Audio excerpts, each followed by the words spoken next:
All my life, I've dieted like crazy, I've exercised like crazy. So they put me on a diet to get rid of the inflammation, elimination of inflammation it's called.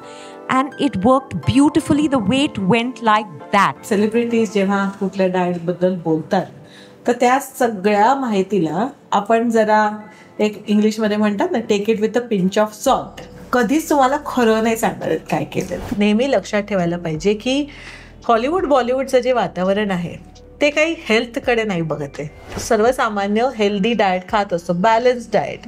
ते मुळात anti इन्फ्लमेटरीच असतं. तुम्हाला anti inflammatory diet खायचंय म्हणजे जाऊन वेगळ्याने काही आपण असं रसायनं घेतोय किंवा काही वेगळ्या पद्धतीचा स्वयंपाक आहे वगैरे असं काही नसतं. मेजॉरिटी सगळे जे इलनेसेस असतात किंवा कंडिशन्स असतात त्या सगळ्याला अँटी इन्फ्लमेटरी डाएट हे पहिलं प्रिन्सिपल असतं. मधुमेहाचं पेशंट आल्यावर त्यांना काही आपण चिप्सचं पाकिट नाही देणार आहे. Chips are inflammatory in nature. Cortisol म्हणजे काय? मग हे हळद आणि जिंजर वॉटर त्याच्याने इन्फ्लेमेशन कमी होतं, हे काय खरं आहे का? बुआबांची रिॲक्शन जी आहे ती गरजेची आहे आपल्या शरीरासाठी. असं नाहीये की आपल्याला एकदम झिरो इन्फ्लमेशन बर्फासारखं व्हायचंय असं.